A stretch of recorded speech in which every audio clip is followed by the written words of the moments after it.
Hello students, आज मैं आपके सामने अपना सेकेंड वीडियो लेके आया हूँ जो कि नेम रिएक्शन का रिएक्शन मैकेनिज्म एक्सप्लेन करने के लिए। आज का टॉपिक हमारा क्लेमेंशन रिडक्शन और वुल्फ-किर्चनर रिडक्शन रहेगा। जैसा कि लास्ट वीडियो में मैंने आपको बताया था कि LiLH4 और that is called lithium aluminium hydride और sodium borohydride that is NaBH4, दोनों ही एक प्रकार के रिड्यूसिंग एजेंट थे जिनका काम था कार्बोक्सिलिक एसिड या कार्बोनिल ग्रुप को कन्वर्ट करना आपको अल्कोहल में। तो वो एक चूंकि एक माइल्ड रिड्यूसिंग एजेंट थे, इसलिए वो आपको कार्बोनिल ग्रुप से अल्कोहल में कन्वर्ट कर रहे थे। और आज का जो हमारा नेम रिएक्शन है या रिडक्शन प्रोसेस है, ये स्ट्रॉन्ग रिड्यूसिंग एजेंट रखता है। इसमें क्या होता है कि अल्कोहल में रिड्यूस ना होके ये डायरेक्टली रिड्यूस होता है अल्केन में। जैसा कि आपको पता है कि रिडक्शन की एक प्रोसेस है जहां कार्बोनिल ग्रुप पहले अल्कोहल में रिड्यूस होता है, अल्कोहल के बाद अल्केन में आता है। तो अगर हम माइल्ड रिड्यूसिंग एजेंट लेंगे, जैसे कि हमने प्रीवियस वीडियो में बताया था, तो वहां पे अल्कोहल में कन्वर्ट हो रहा था। आज स्ट्रॉन्ग रिड्यूसिंग एजेंट रहेंगे इन दोनों ने रिएक्शन में, तो ये दोनों ही अल्केन में कन्वर्ट होंगे। मैं एक एक करके आपको बताना चाहूंगा कि क्लेमेंशन रिडक्शन में आपका कार्बोनिल ग्रुप रिड्यूस होता है अल्केन में, और यहाँ पे जो रिड्यूसिंग एजेंट यूज होता है वो होता है जिंक एमलगम यानी Zn+Hg, जिंक और मरकरी का alloy in the presence of HCl, और उसके प्रेजेंस में रिफ्लेक्स कर दिया जाता है, तो कार्बोनिल ग्रुप आपका अल्केन में कन्वर्ट हो जाता है। ऐसे ही वुल्फ-किर्चनर रिडक्शन भी है, वहां पे भी प्रोसेस सेम है, बस रिड्यूसिंग एजेंट चेंज है। वहां पे भी कार्बोनिल ग्रुप आपका अल्केन में कन्वर्ट होगा, बस वहां पे रिड्यूसिंग एजेंट अब जिंक एमलगम ना यूज होके यहाँ पे आप यूज करेंगे हाइड्राजीन या सेमी कार्बाजीन। तो ये यूज करने के बाद जब आप स्ट्रॉन्ग बेस के प्रेजेंस में इसको ट्रीट करेंगे तो ये फाइनली कन्वर्ट हो जाएगा अल्केन में। तो यहाँ हम देखते हैं एक इंटरमीडिएट स्टेप भी बनता है। अगर हम हाइड्राजीन यूज करेंगे तो एक हाइड्राजोन फॉर्मेशन होगा, सेमी कार्बाजीन यूज करेंगे तो सेमी कार्बाजोन यूज होगा। तो कैसे कैसे ये मैकेनिज्म होगी वो डिटेल हम स्टेप बाय स्टेप देखेंगे। तो आइए हम स्टार्ट करते हैं सबसे पहले क्लेमेंशन रिडक्शन से। आइए स्टार्ट करते हैं क्लेमेंशन रिडक्शन। क्लेमेंशन रिडक्शन भी एक प्रकार का रिडक्शन प्रोसेस है जिसमें कार्बोनिल ग्रुप रिड्यूस होता है एक्टिव मिथिलिन ग्रुप में in the presence of zinc amalgam plus HCl, और ये रिफ्लेक्स हो जाएगा। तो यहाँ पे जिंक और HCl की रिएक्टिविटी से कार्बोनिल ग्रुप को मिथिलिन ग्रुप में कन्वर्ट कर दिया जाता है। आप एग्जाम्पल देखिए, यहाँ पे आप देख रहे हैं कि ये एसीटोन है, ये जिंक एमलगम और HCl के प्रेजेंस में रिड्यूस हो गया किसमें, आपका प्रोपेन में। तो यहाँ जो ये ब्रैकेट वाला कार्बोनिल ग्रुप आप देख रहे हैं ये किस में कन्वर्ट हो गया, CH2 में, यानी कि carbonyl group directly reduces to methylene group. ये होता कैसे है, ये हम रिएक्शन मैकेनिज्म के थ्रू देखेंगे, कैसे जिंक एक्ट करता है, कैसे HCl एक्ट करता है और इस कार्बोनिल ग्रुप को मिथिलिन ग्रुप में कन्वर्ट कर दे रहा है। तो आइए देखते हैं रिएक्शन मैकेनिज्म। तो स्टार्ट करते हैं मैकेनिज्म आप देखिए, ये कार्बोनिल ग्रुप है, इसमें दोनों साइड आपका RR अल्काइल ग्रुप अटैच है। अब आइए देखते हैं, ये H+ से रिएक्ट करने जा रहा है। ये H+ कहाँ से आया है, एसिड से, जो HCl हम अब रिएक्शन में यूज़ कर रहे थे। तो ये H+ अटैक करेगा किस पे, ऑक्सीजन पे। तो यहाँ आप देखिए सेकेंड स्टेप में ये बन गया OH+। अब यहाँ क्या होगा, आइसोमेरिज्म होगा। आइसोमेरिज्म मतलब बॉन्ड ट्रांसफर होगा। तो ये जो डबल बॉन्ड है ये आ जाएगा ऑक्सीजन की तरफ, तो ये प्लस चार्ज कहाँ मूव कर जाएगा, कार्बन की तरफ। अब आप देख रहे हैं कि ये दोनों एक दूसरे के आइसोमेरिक स्ट्रक्चर हैं, तो वो ये प्लस चार्ज आपका कार्बन की तरफ मूव हो चुका है। तो एसिड तो अब यहाँ रिएक्ट हो चुका। अब बारी आई जिंक की। तो जिंक क्या करता है कि ये आपका यहाँ पे 2 पेयर ऑफ इलेक्ट्रॉन रखता है, क्योंकि जिंक क्या है, डाइवेलेंट है। तो ये एक लोन पेयर देगा तो प्लस और माइनस आपस में न्यूट्रलाइज हो जाएगा, और दूसरा लोन पेयर जब जाएगा तो ये प्लस चार्ज निगेटिव में चेंज हो जाएगा।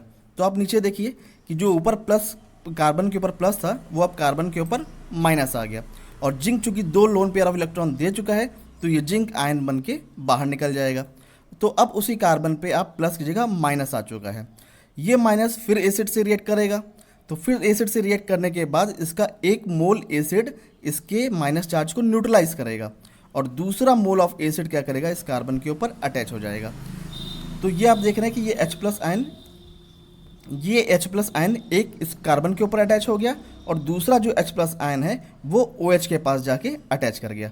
तो यहाँ आप देखिए कि ये एक H चला गया इस हाइड्रोजन, इस कार्बन के पास, यानी CH बॉन्ड बन गया, और एक हाइड्रोजन चला गया इस OH के पास, तो ये बन गया वाटर। तो नेक्स्ट स्टेप में क्या होगा कि ये वाटर बन के बाहर निकल जाएगा, तो ये जो प्लस चार्ज है ये इस कार्बन पर आ जाएगा। ये देखिए यहाँ से ये वाटर मॉलिक्यूल निकल चुका है और इस कार्बन के ऊपर एक प्लस चार्ज आ चुका है, और एक हाइड्रोजन वो आपका इस 2 मोल HCl से एक हाइड्रोजन यहाँ पे आ गया था। तो आप देखेंगे कि नेक्स्ट स्टेप में अब एक हाइड्रोजन आ चुका है, इसी प्रकार से एक हाइड्रोजन और लाना है। तो जैसे प्रीवियस स्टेप था वैसे ही अब आगे का स्टेप होगा, यानी अब जिंक फिर से रिएक्ट कर रहा है। तो ये जिंक क्या करेगा, एक लोन पेयर देगा तो इसको न्यूट्रलाइज कर देगा, और दूसरा लोन पेयर इलेक्ट्रॉन देगा तो ये प्लस चार्ज माइनस में कन्वर्ट हो जाएगा और ये जिंक आयन बाहर निकल जाएगा। तब आप देख रहे हैं कि अब प्लस की जगह फिर से ये माइनस चार्ज आ गया है। अब क्या होगा, यहाँ फिर से अब यहाँ 1 मोल ऑफ एसिड रिक्वायर्ड होगा, तो वो 1 mole of acid H plus minus की जगह जाके फिर से CH बॉन्ड बना लेगा। अब बेसिक डिफरेंस आप ये समझिए कि ऊपर 2 मोल एसिड लगा था और नीचे 1 मोल एसिड लगा था। क्यों?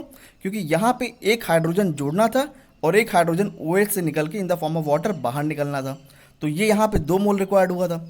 यहाँ पे चूंकि एक हाइड्रोजन आ चुका है इसलिए अब दूसरे हाइड्रोजन की मतलब वाटर यहाँ निकलना नहीं है, सिर्फ एक हाइड्रोजन लगना है, इसलिए यहाँ 1 मोल ऑफ एसिड रिक्वायर्ड है और ये इससे रिएक्ट करके क्या बना ले रहा है, अल्केन।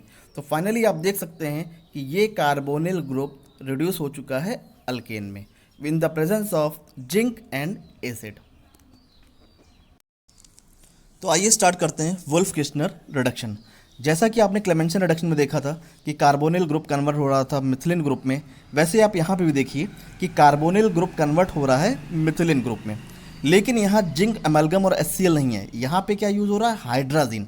तो वुल्फ किर्चनर रिडक्शन में हाइड्राजीन यूज़ होता है या सेमी कार्बाजीन, ऐसे बहुत सारी रिएजेंट्स हैं। तो हाइड्राजीन क्या होता है, NH2NH2।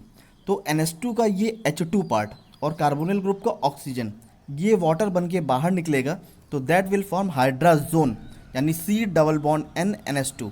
तो ये बन गया हाइड्राजोन, और हाइड्राजोन जब स्ट्रॉन्ग बेस के प्रेजेंस में हीट होगा तो ये N और N पास में है तो ये नाइट्रोजन बन के बाहर निकल जाएगा, और नाइट्रोजन बाहर निकल गया तो क्या बचा, CH2 यानी मिथिलिन ग्रुप प्लस नाइट्रोजन बाहर निकल चुका है। तो आप देख रहे हैं कि कार्बोनिल ग्रुप हाइड्रोजन से रिएक्ट करके हाइड्राजोन बना करके और बाद में नाइट्रोजन निकलने की वजह से क्या बन जा रहा है, मिथिलिन। तो that is also called Wolff Kishner reduction, जो कि सेम प्रोसेस है जैसे वहाँ कार्बोनिल एक्टिव मिथिलिन ग्रुप में कन्वर्ट हो रहा था, वैसे यहाँ भी कार्बोनिल एक्टिव मिथिलिन ग्रुप में कन्वर्ट हो रहा है। तो आइए स्टार्ट करते हैं रिएक्शन मैकेनिज्म। अब आप देखिए reaction mechanism carbonyl group hydrogen से रिएक्ट कर रहा है, यहाँ वाटर बाहर निकल रहा है, और वाटर बाहर निकलने के बाद यहाँ पे क्या बन जा रहा है, हाइड्राजोन, यानी C double bond N NH2, that is hydrazone. अब आइए हाइड्राजोन बेस से रिएक्ट कर रहा है। बेस क्या है, NaOH। तो NaOH का बेसिकली हाइड्रोक्साइड आयन वो क्या कर रहा है कि हाइड्राजोन के एक हाइड्रोजन को खींच ले रहा है, और क्या बन जा रहा है, वाटर बाहर निकल जा रहा है। तो यहाँ OH इसके H प्लस को जब खींच लिया तो इसके ऊपर क्या आएगा, इसके ऊपर माइनस चार्ज आ जाएगा N के ऊपर। तो यहाँ आप देखिए N के ऊपर माइनस चार्ज आ गया। तो ये स्टेप और ये स्टेप एक दूसरे के आइसोमेरिज्म है। यहाँ आप देखिए कि ये माइनस चार्ज जब यहाँ बॉन्ड बनेगा तो ये बॉन्ड आगे मूव कर जाएगा तो कार्बन के ऊपर माइनस चार्ज आ जाएगा, यानी चाहे कार्बन के ऊपर माइनस चार्ज हो चाहे नाइट्रोजन के ऊपर माइनस चार्ज हो, ये आइसोमेरिज्म के प्रोसेस से कन्वर्ट होता रहता है। तो यहाँ आप देखिए कार्बन के ऊपर माइनस चार्ज आ गया। अब क्या होगा, ये वाटर से रिएक्ट करेगा तो वाटर H प्लस और OH माइनस में ब्रेक होगा। अब चूंकि यहाँ माइनस चार्ज है कार्बन के ऊपर तो यहाँ पे क्या अटैक करेगा, प्लस वाला पार्ट यानी H प्लस। तो H प्लस यहाँ पे कार्बन पे अटैक कर चुका है, अटैक कर दिया तो देखिए कार्बन के ऊपर एक हाइड्रोजन आ गया। अब एक हाइड्रोजन आ चुका है, एक हाइड्रोजन और आना बाकी है, ठीक है। तो अब क्या होगा, फिर हम देखते हैं, फिर से ये स्ट्रॉन्ग बेस से रिएक्ट करेगा। फिर स्ट्रॉन्ग बेस क्या करेगा, एक हाइड्रोजन तो पहले ही निकल चुका है, आप यहाँ देख रहे हैं यहाँ से हाइड्रोजन निकल चुका था और ये NH माइनस आ गया। वैसे ही हाइड्रोक्साइड से फिर से रिएक्ट करके एक हाइड्रोजन जो बचा है ये भी निकाल लेगा। तो ये निकाल लेगा यानी कि वाटर रिमूव हो गया और N के ऊपर आ गया माइनस चार्ज। फिर वही प्रोसेस होगा कि ये आगे मूव करेगा तो ये जो सिंगल बॉन्ड है ये इधर कार्बन पे आ जाएगा, यानी ये जब इधर आएगा तो कार्बन के ऊपर माइनस चार्ज हो गया और ये जो ग्रुप है N2 ये क्या हो गया, फ्री हो गया। तो नाइट्रोजन गैस यहाँ से रिलीज हो गई, बचा क्या, C माइनस। तो C माइनस फिर से उसी सेम प्रोसेस से जैसे यहाँ पे वाटर से रिएक्ट किया था वैसे यहाँ भी वाटर से रिएक्ट करेगा और वाटर ब्रेक हो जाएगा H प्लस और OH माइनस में। फिर ये H+ इस कार्बन माइनस पे अटैक कर जाएगा और एक दूसरा हाइड्रोजन भी आके यहाँ लग गया, यानी कि 2 प्रोसेस में आपका दोनों हाइड्रोजन लग चुका है और ये कन्वर्ट हो गया अल्केन में। ठीक है, दैट इज वुल्फ-किर्चनर रिडक्शन।